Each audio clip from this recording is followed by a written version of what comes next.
mirth, fun, ease. And I feel that everybody saw that, even though we also saw the tears of the victim. We knew that she was, as we saw with her children, for example, where, there are many photographs or indeed videos of her playing with Harry and William. And she was great fun. So that's how it really came in. The conception was interesting because as soon as the idea came, within a space of 15 minutes, I saw the entire book. Because, of course, the task is daunting. Honored I was, but the task is daunting. How can I write about this extraordinary lady?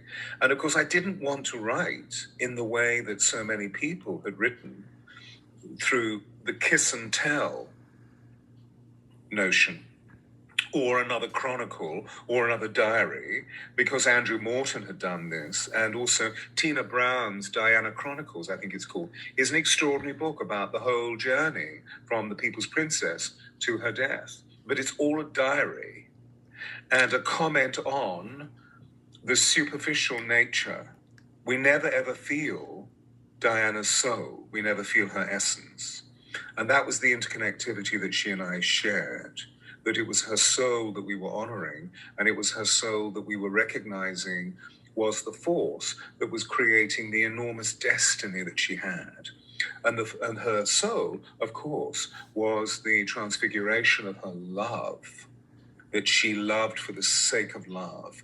One of the few unconditional lovers on our planet, and of course now in the time of her history, so to speak, or maybe I should say her story, rather than his story.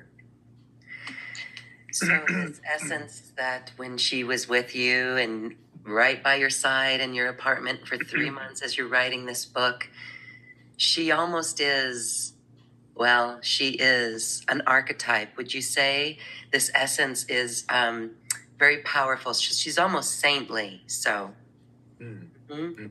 Yes, I feel that she has ascended into the higher dimensions and is an angel of vast luminosity that corresponds with the archetypal council of the divine feminine. And so she is there with Mary, she is there with the Magdalene, she is there with Kuan Yin, she's there with Lady Portia, she's there with Isis, she's there with Hathor, all the major figures, the archetypal ciphers that we measure our consciousness through, because they're all keys into our consciousness, I feel. And she's there with them.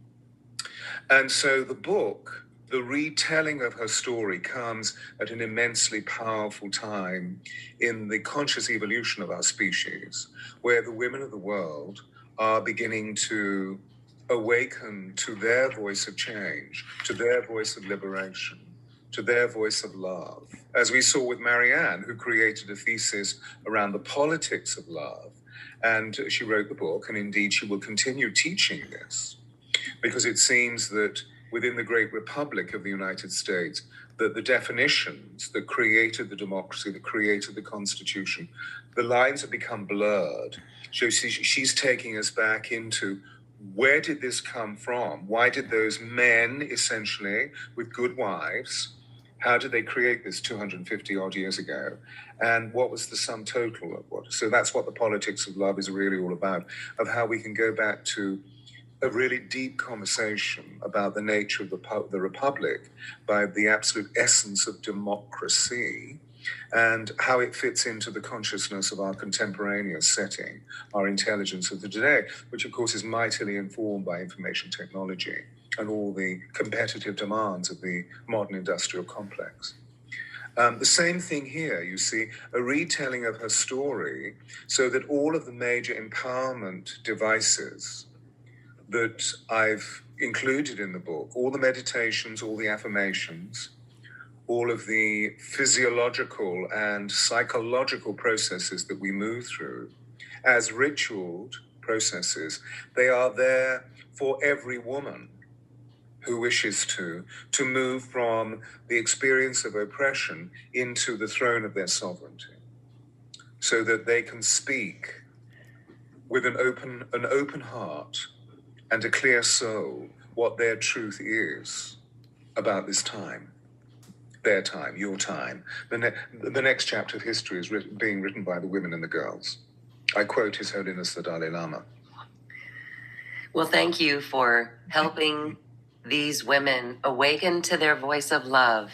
It really is voice of love. And so, wow, you have written this book that contains the exact material that you worked with Princess Diana on when she was going through this healing of her own and the betrayal. And so that actually helps all of us. I love it. It's wonderful. I want to say something about your work with Marianne Williamson. Marianne Williamson took the stage in the US presidential election in a very, and we're not talking politics here, but we're talking about the need for, or the healing that people have in this separation from politics, from speaking their voice in politics. And I think we all realize that we need to speak our voice on this planet, whether it's in politics or whether it's in another venue or a platform.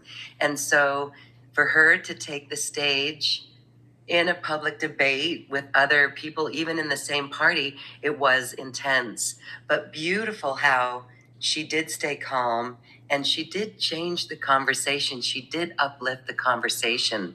So I just wanted to give you a moment to talk about that before we talk more about Diana. This is the quickest way to clear out stuck poop. Fiber helps you poop, right? Nope. What about drinking lots of water?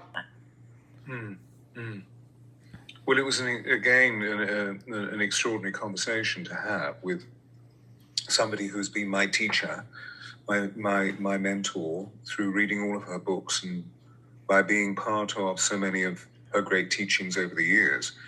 When she said to me, "Do you think I should run for president?" I said, "Is the Pope Jewish?" I mean, really, of course, but. Wow.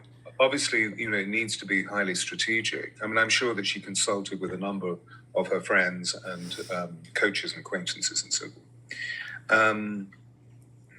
And so my understanding of this brief, so to speak, was that Marianne would be reminding us of a quality of intention within the human psyche, within the human intellect, that really in sonar sound, in sonic resonance, in acoustic, we have not heard for 50 years.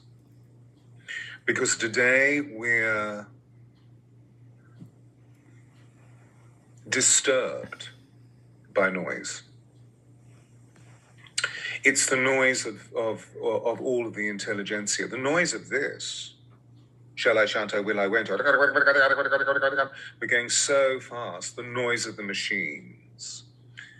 That doesn't mean to say that, of course, 50 years ago, we didn't have machines. Of course, we had machines, but actually, modern air conditioning, which is there constantly making sound, was not around 50 years ago, 60 years ago. And I'm talking about the time when we last heard exponents of the metaphoric consciousness. And I'm talking about JFK, I'm talking about Bobby Kennedy, I'm talking about Martin Luther King, I'm talking about Malcolm X, I'm talking about some of the great speakers in the civil rights situation. Of course, that was, in the late 50s, early 60s, that was really being explored within materialistic and capitalistic America as a republic, but also within religious faith and also within political persuasion. And it's the voice of the heart, do you see, because they were immensely metaphoric. They were immensely informed by poetry from their childhood, because they were educated by people that would have been born in the latter part of the 19th century, the beginning of the 20th century, which was before TV, which was before what we used to call the wireless, before radios came in, way before cellular communications. So if we go back, it's before the noise. If we go back further in history, before the development of the modern machine, the cartwheel, in the early 1600s, there was a Lord Mayor of London that said that all speech was decorated silence.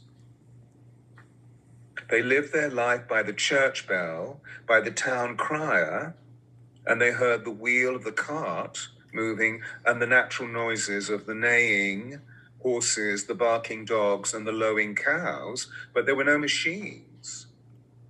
It's interesting.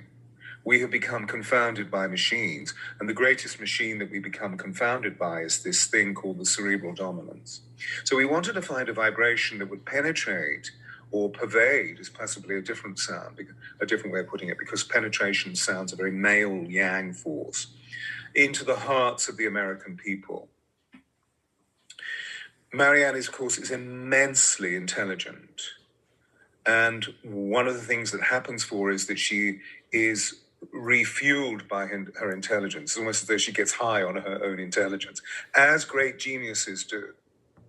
And what that tends to do is to move the voice into this area here. And if the voice carries on doing this, it becomes very cerebral, almost shouted, and stentorian. And I was saying, look, all of your philosophy, all of your thesis is arising from the soul, and the heart is the seat of the soul. So we need to find the vibration in your voice, which she's able to find very, very easily. Because she has a very open voice, and she's been speaking professionally for many years, now 40 years. I mean, because like me, she's in her late 60s, so, we're kids of the early 50s. And so we worked on that so that she could fulfill the resonance of the voice of love, and that she was able to do. So we saw the vibration affecting the people of America by the way that they clicked on to the YouTube recordings of those democratic debates, which of course they're not debates. They're just opportunities for people to speak loudly about what they would like to do. And then there are some very remarkable people that have come forth, as we're talking about one of them, which is Marianne.